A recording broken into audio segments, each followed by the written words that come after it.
Hola de nuevo, bienvenidos al capítulo 3 de por qué soy una manzana. Ya sabrán que aún no sé los orígenes de por qué soy una manzana, no tengo ni la misma mínima idea, pero ya coloqué mi pino de Navidad como pueden observar en la imagen.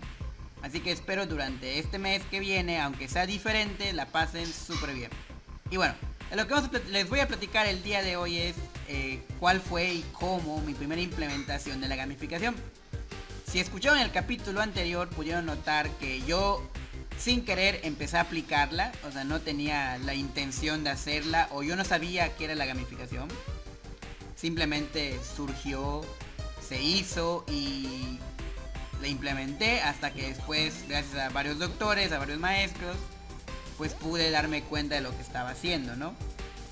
Y hoy les vengo a comentar más que nada esa parte de cómo y cuál fue. La primera que hice, como le mencioné en el podcast anterior, fue en educación no formal. O sea, un ámbito cultural donde yo daba pequeñas clases y toda esa parte, ¿no? Y lo que hice fue cambiar las evaluaciones. De hecho, ahorita deben salir las imágenes por allá. Deben salir. Las encontré. Y lo que consistía era un juego estilo RPG, donde lo que yo buscaba era sustituir los exámenes que personalmente a mí nunca me han gustado, porque los exámenes imponen temor, imponen un reto a veces, o sea, no simplemente son positivos. Y aparte que la parte cuantitativa no logra definir completamente los conocimientos adquiridos de los alumnos. Entonces yo dije, bueno, pues vamos a hacer algo diferente. Si vamos a seguir midiendo la parte, por así decirlo, puntual o cuantitativa, pues vamos a hacer algo diferente, algo donde se diviertan los que presentan el examen. Y es ahí que se me surge la idea de hacer un juego estilo RPG, donde el alumno al responder una pregunta puede atacar al rival y al mismo tiempo el rival le lanza otra pregunta para que éste pueda defender. Entonces es un juego RPG de los antiguos. Bueno, creo que hasta la actualidad siguen teniendo el mismo tipo de mecánica, donde uno lanza el ataque y el otro tiene que esquivar o tiene que volver a atacar y así sucesivamente. Un juego estático donde tienes que ir atacando y defendiendo. Pero en este caso era a través de ir respondiendo preguntas y cada quien o cada alumno tenía su carta. Esto era lo interesante, ¿no? ¿Por qué? Porque a cada alumno yo le entregaba una carta personalizada con un personaje, así como cualquier juego de peleas o cualquier juego donde tenían que escoger entre diversos personajes y ellos lo agarraban. Yo siempre he recomendado que el avatar es uno de los elementos igual muy importantes y atractivos de una estrategia de gamificación, por lo que si vas a implementar por primera vez o si vas a utilizar gamificación en el aula, yo recomendaría mucho utilizar la parte de los avatars porque le dan un espíritu, por así decirlo, sobre la personalidad del alumno, ¿no? Porque si tú le pides que él lo dibuje y luego del dibujo tú lo pasas a digital y le haces su carta personalizada, qué gran toque, ¿no? Qué atractivo se debe volver. Si no puedes, pues puedes buscar en diferentes páginas como Platicon o Pixabay diferentes elementos para hacer varios personajes y él puede escoger, como bien mencioné, como en varios videojuegos donde tú escoges uno y con ese te adaptas, te encariñas incluso y lo utilizas más veces. El juego era sencillo. El juego era, como les comento, cada quien tenía su carta y esa carta la utilizaba en las evaluaciones para ir atacando, defendiendo de acuerdo a las preguntas. De hecho ahorita les voy a mostrar unos cuantos exámenes también. Lo llegué a aplicar en el primer semestre de mi carrera, creo que fue en primero o en segundo, no recuerdo muy bien, donde a mis compañeros les di una hojita también. Ellos tenían un personaje personalizado y tenían que responder las preguntas y de acuerdo a lo que respondían ganaban. El juego tiene sus inconsistencias, de hecho no está terminado, o sea, yo lo veo ahorita y digo que faltan mecánicas, le falta consistencia en cuanto a cómo usarlo, de qué forma hacerlo. Y ahorita estoy como que ideando volver a traerlo a la vida y compartirlo con ustedes, ya sea como un juego didáctico o como una estrategia de gamificación. Ya veré yo de qué forma podemos hacerle. Estoy trabajando en varias estrategias de gamificación para compartir aquí también. Pero antes de compartirlo me gusta probarlas, probar de cuáles fueron los resultados, qué se hizo. Pero eso es otro tema para otro podcast si quieren saber más sobre mis futuros proyectos. y claro, lo que va del canal. Pero hoy vamos a hablar de cómo fue esto. Entonces, la recepción fue muy chida, la verdad. Mis alumnos les gustó que el examen fuera diferente. Ya no lo sentían con temor, o sea, las impresiones fueron positivas. Ya querían presentar examen, o sea, no se quedaron con el miedo de que, ay, examen, no quiero. No, todo lo contrario, siempre estaban esperando el examen. Incluso porque había ventajas, yo les daba ventajas de que si cumplía con todas sus tareas, le daba un ítem de poder, o sea, le daba la poción de vida, por ejemplo, la cual durante el examen, si en algún momento pierde una, la puede utilizar y la recupera al instante. Entonces había diferentes ítems que les iba dando de acuerdo a las tareas que iban cumpliendo, y de esta forma recuperar o tener ventajas en la actividad. Y como les vuelvo a mencionar, la verdad fue una recepción muy buena. Los chicos cuidaban sus cartas porque yo les entregaba una carta a cada quien. Como les digo, cada quien tenía su avatar. Ellos tenían que cuidar su avatar. Y estaba padre, ¿no? Porque había una niña incluso que tenía un collar y en el collar metía la carta. De hecho, estaba padre porque se llevaba un collar pero con la carta que le había hecho. Y la sacaba cada rato para jugar, ¿no? Eso era lo interesante de esta actividad. Se veía muy atractivo, muy bonito. Yo me divertía también porque al final ese es uno de los objetivos de la gamificación que Warback y Hunter igual mencionan en su libro, que es no olvidarnos de la diversión. Y no hablamos solo de la parte de ponernos en el lugar de los estudiantes o de los que van a participar en la estrategia, no. Tú también como diseñador, yo igual lo he recomendado, diviértete. Ve que tú igual te puedas involucrar, ve que también ver los resultados sean parte de la esencia de todo lo que estás haciendo. Bueno, y de aquí se llevó a cabo durante un mes, 2 meses la actividad. Y ellos la verdad, como les vuelvo a mencionar, lo disfrutaron, les gustó.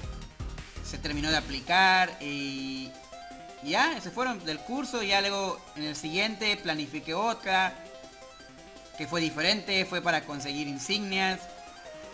Ya me alejé de la parte del RPG porque no se vinculaba mucho con los contenidos, porque el RPG era lo típico, monstruos, caballeros, y como que no iban con el tema. Y hablando con un doctor una vez me dijo que la gamificación, parte de que sea atractiva, tiene que estar vinculada con lo que estás enseñando o con los valores de lo que estás a tu alrededor, del contexto. Y fue ahí que me dijo, cámbialo, adáptalo para que tenga sentido. Y es que entonces que yo me alejé del ámbito del RPG a pesar de que me gustaba, para adaptarlo. Y es cuando ya hice algo más sencillito, donde era conseguir insignias, de las insignias que iban consiguiendo, llenaban una barra de experiencia. Al llenar la barra iban consiguiendo igual habilidades como saltarse una tarea, entregarla después, entre otras cosas, ¿no? Y también la actividad fue muy buena, fue muy recibida. Todos querían conseguir las insignias, todos se esforzaron por hacer las actividades para que al final puedan llenar su hojita de insignias. Eso era lo padre, ¿no? Porque no sé si ustedes en su país o si son de México llegaron a tener estos álbums donde comprabas a 2 pesos las figuritas para ir pegando en este álbum. Y al llenar todo el álbum te daban a escoger un premio que podía ser una pelota, un láser. Estaba padre, ¿no? Porque era ir llenando una hojita y te lo cambiaban por un premio. Te arrancaban la hoja de tu álbum y ya te daban el premio. Más o menos así iba esa actividad que yo hice. Esta sí la quiero compartir en algún momento. Voy a ver cuándo la adapto a manera de que sea una plantilla que ustedes puedan editar. Pero está ahí. O sea, les digo, tengo varias cosas pendientes, pero no las he terminado. Bueno, entonces ellos al llenar una hoja de insignias, yo igual se las firmaba, porque pues no le iba a arrancar. Se las firmaba y les daba un dulce. O sea, yo les decía, por cada hoja de insignias que llenan les doy un dulce, porque yo les pregunté qué querían. Y muchos me optaron por un dulce. Son niños pequeños, hablamos de que son niños de que no había mencionado, de entre 9 a 10 años. Entonces aún tienen esa esencia de pedir dulces, pedir comestibles, en vez de pedir como puntos extra o pedir entregar tareas luego. No, iban más por la parte de que dame algo para que yo coma. Y pues les daba un caramelo y así se fue llevando a cabo la actividad. Esas fueron las que les mencioné, fueron una educación no formal. Posteriormente, mi primera oportunidad así completa de que pude gamificar algo de manera formal, o sea, ya a nivel carrera, fue con un grupo de fue un curso que yo di de tecnologías de la información y comunicación, de las TICs, ahora llamadas TACs, bueno, como se llaman.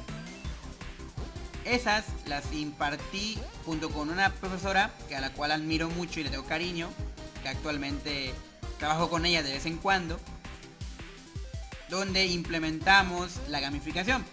Eran estas épocas de pandemia donde todos los cursos presenciales tenían que volverse en línea. Y lo que queríamos hacer era educación a distancia, o sea, aplicar estrategias de educación a distancia, educación virtual. No queríamos hacer el típico de videollamadas porque a la maestra se le complicaba. Me decía, ¿sabes qué, Rich? No quiero que haga videollamadas porque va a ser un poco complejo, no creo que todos se puedan conectar. Fuimos un poquito empáticos con la situación. Y yo dije, bueno, pues vamos a aplicar educación a distancia, vamos a aplicar estrategias que fomenten el autoaprendizaje. Porque al fin y al cabo, uno de los objetivos de la educación a distancia es el autoaprendizaje, no la dependencia a que una videollamada, que un audio, no. Simplemente la educación a distancia se caracteriza por ser dependientes. Y es lo que yo planeé con ella.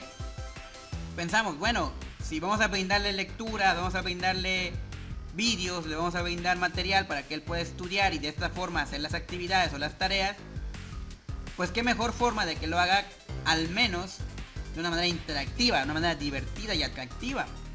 Eso rimo. Y es entonces que se me ocurre hacer una historia donde consistía en que ellos van a una dimensión desconocida al estilo steampunk. Ahorita mostré unas imágenes por aquí. De hecho, esta vez sí voy a meter imágenes aunque sea un podcast. Y ahí mismo tenían que descubrir por qué llegaron ahí.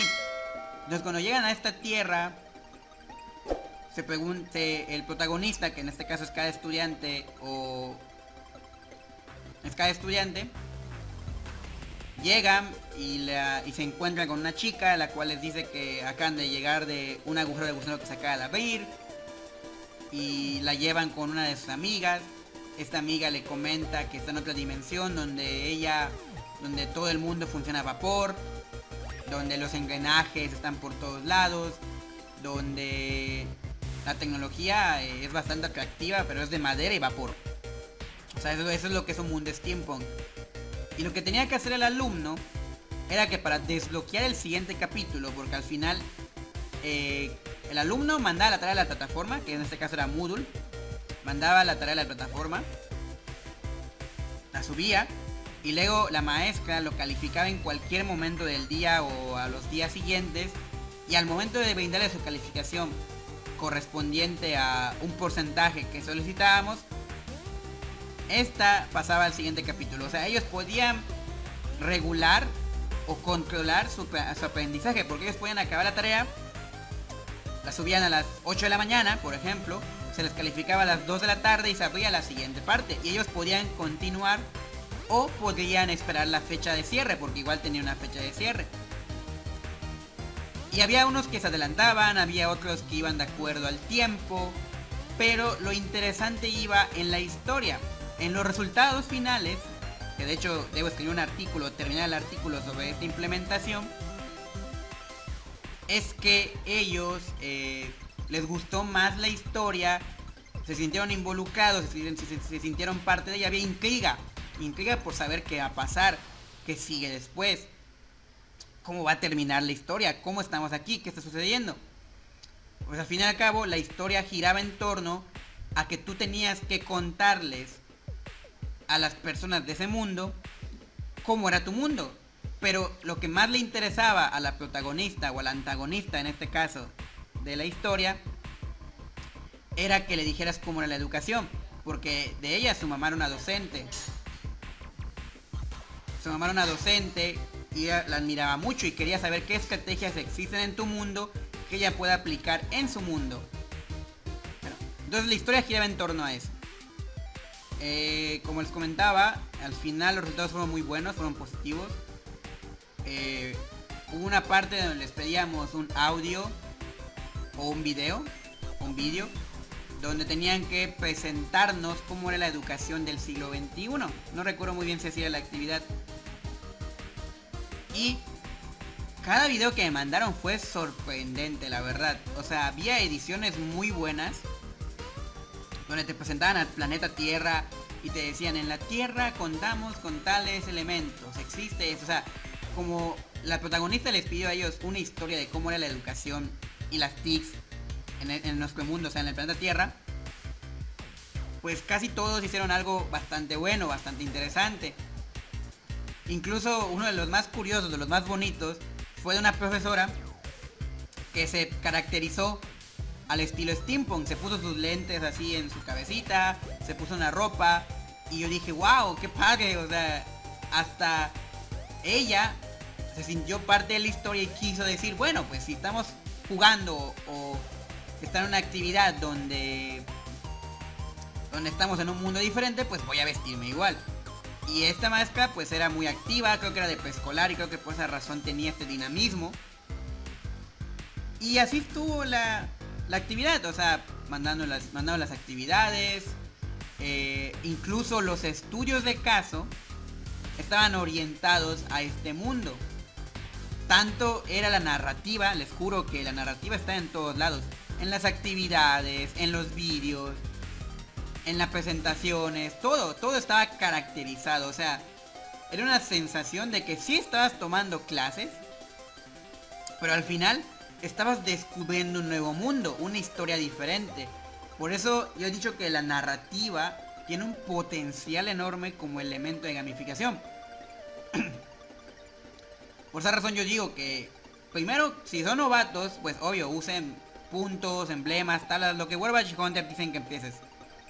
Pero si realmente ya tienes rato en la gamificación, ya has hecho lo mismo de siempre, que un Geniali, que un Escape Room, que una tabla de posición, pues intenta una narrativa. Las narrativas son buenas, y en este caso, en la situación de pandemia, donde tenemos que buscar estrategias para la educación a distancia y fomentar el autoaprendizaje más que nada, la narrativa es una excelente opción. Ahorita voy a trabajar en matemáticas junto con mi novia, igual una historia donde ellos tienen que estar en un apocalipsis zombie, donde no pueden salir de casa y tienen que proteger su casa a través de resolver problemas matemáticos. Y así va la historia. O sea, es cuestión de que la narrativa involucre a tus participantes y ellos quieran estar allí ¿cómo decirlo? Enganchados. No me gusta esa palabra, pero podrían estar ahí. Es la única que busco ahorita. Que estén enganchados ahí para que sigan disfrutando de la actividad mientras aprenden. Y así fue como en mi experiencia, dando totalmente un curso narrado, donde hay situaciones de fantasía, pero al mismo tiempo de realidad, y ver que las personas lo disfrutaron, porque pues varias de las respuestas fueron que estuvo padre la manera en cómo aprendieron, que fue muy diferente a lo que habían hecho en anteriores cursos, que quieren volver a tomar algo así, que querían saber cómo terminaba la historia, porque al final hay un plot twist o ¿cómo explicarlo? Una vuelta de tuerca, porque al final la historia, que no se las voy a spoilear, termina con, oh my god, no pensé que así terminaría esto. Y eso es lo que fue, ¿no? Estas son mis experiencias, como les comento. Les comenté de las dos no formales, una formal. En las demás experiencias no las he aplicado yo, las he diseñado. O sea, me he caracterizado por ayudar a otras personas a que hagan gamificación. Y claro, o sea, nos citamos o por llamadas, vamos organizándonos, y ya después ellos lo aplican y ellos me cuentan cómo les fue. Yo personalmente no he aplicado mucho más allá de ayudar, porque me gusta hacerlo, ayudar y ver los resultados, leerlos. Pero lo poco que yo he hecho les puedo compartir, y es por eso que hice este podcast. Ya si quieren saber sobre mis proyectos futuros, lo que estoy haciendo, qué viene, a quién les estoy ayudando, de qué forma lo estoy haciendo, pues déjenme en los comentarios. Así que ya saben lo que sigue. Dale like al video, bueno, al podcast. Suscríbete si no lo has hecho y comparte este podcast con un amigo. Sayonara.